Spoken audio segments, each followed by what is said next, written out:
Well, here we are, the last book of the series in the Minor Prophets, Malachi.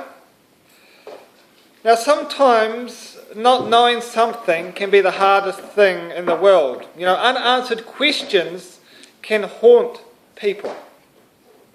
Why didn't you answer me, God? What did I do wrong? Sometimes when we ask God questions, it seems that He doesn't give us any answers. But then sometimes the answer may be something we don't want to hear, or it may not be something we expect. And this is the case here in Malachi. As I said, Malachi is the final book in our series, the last book of the Old Testament. And some say that Malachi actually concludes all the prophetic books and introduces the New Testament. Yet even so, our lectionary readings only have a couple of readings from Malachi. But I think we can see by even our real quick overview that we're going to do the importance of this book.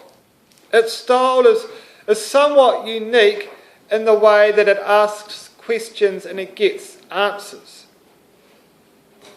These are the questions that were asked to God. Questions like, how did you love us, God? How have we ever shown contempt for your name? How have we defiled your sacrifices? And why doesn't the Lord accept our worship? How have I wearied him? How can we return to God if we never went astray? When did we ever cheat you? And finally, what terrible things did we ever say against you? And these questions obviously deny that the people have done anything wrong.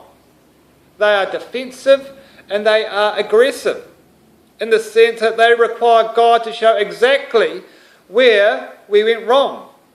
You know, sometimes women are very good at doing that when arguing with men. They ask questions and then us men get so confused over the questions that they're asking that we end up agreeing with them, even though in all likelihood it wasn't our fault in the first time. That's true, isn't it? I can see some nods of the head there. They ask questions on questions on questions, and before you know it we go, oh, I must have been wrong after all. And I think this is what's happening here in Malachi. The Israelites thought that they could argue their way out of it, but the prophet shows that this won't be the case. Reality has hit home and there is no escape. And so for each of the questions that they ask, Malachi gives clear and certain responses. How have you loved us, they asked. Well, I love Jacob, your ancestor. I chose you. That is how I showed my love for you. You are my people. Well, how have we shown contempt to you? Because you have offered defiled sacrifices, food that you wouldn't offer a guest if they came to stay. Well, how come our worship has been rejected? Because you have been unfaithful to your vows. Well, then how have we wearied you, God? Because you call evil good.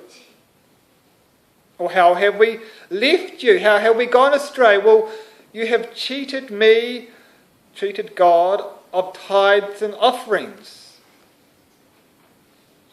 And what terrible words have you said? Well, you have said, what is the use of obeying God's commands? These questions and answers, although we have just skipped over them, I mean, we've just barely touched them, but they show where the people have gone wrong in their relationship with God. They have dropped the ball, they have watered down their soup, they have exchanged good natural sheep fibre for artificial substitutes. And as a result, God doesn't turn his back on them. As a result, God will send his Son. Now, as you know, these last 3 books of the Old Testament are set after the return from exile. And we need to appreciate how difficult it was for them to return. We can sort of see it a little bit in the rebuild of Christchurch, but it will be even more so because there they had all kinds of challenges to deal with. They had aggressive neighbours, they had an insecure homeland, they had uncertainty, and they also had the memories of what Jerusalem used to look like.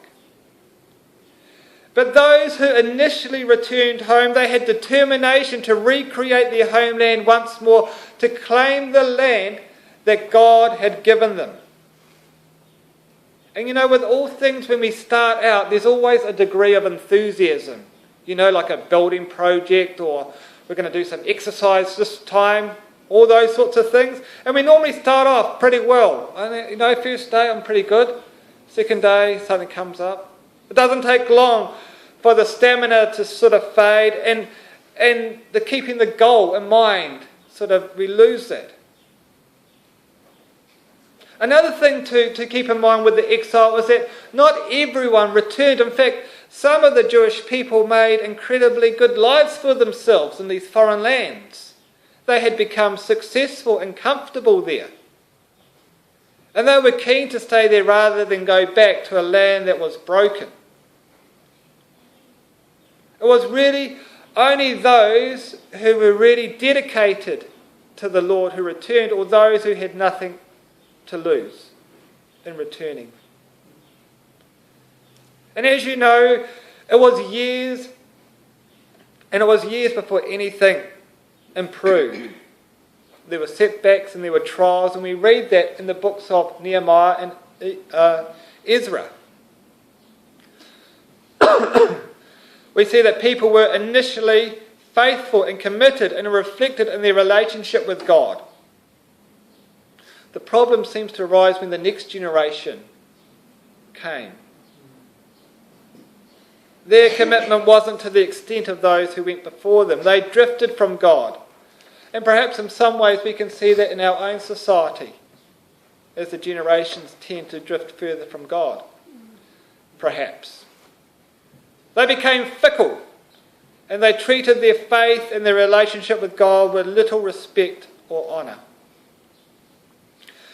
And perhaps what Malachi shows us is how easy it is to drift from God, to lower the value of faith and offer God anything but the best.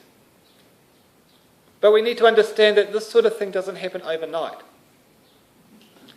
It is a subtle, long process of dropping our standards, allowing mediocre to replace excellence.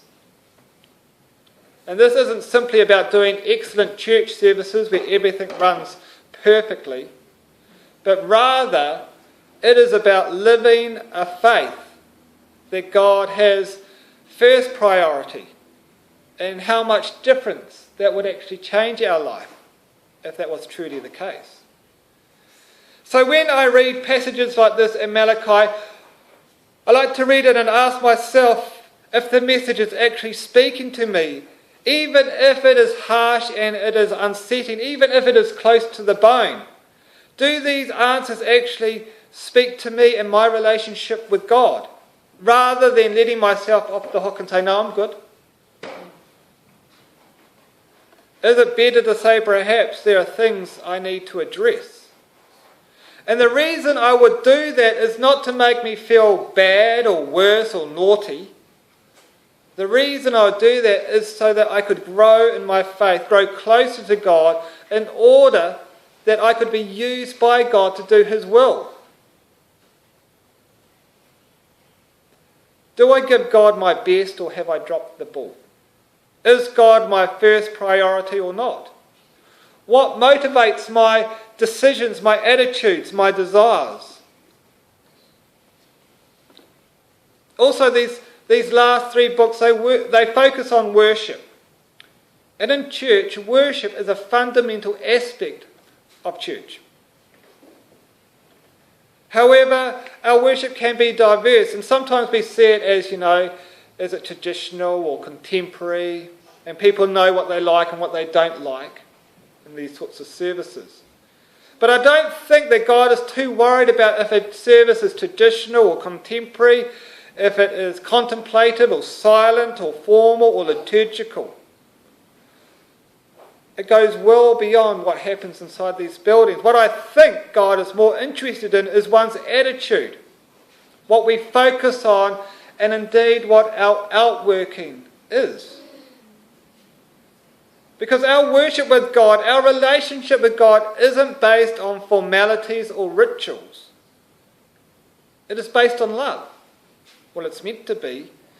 And it is from this love that our formalities and our rituals, the things that we do, they come from this. And it brings meaning and focus. So that when we go up to communion, that it's not just a ritual.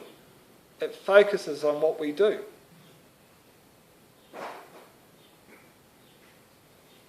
You know, it doesn't matter if we don't have a great singing voice.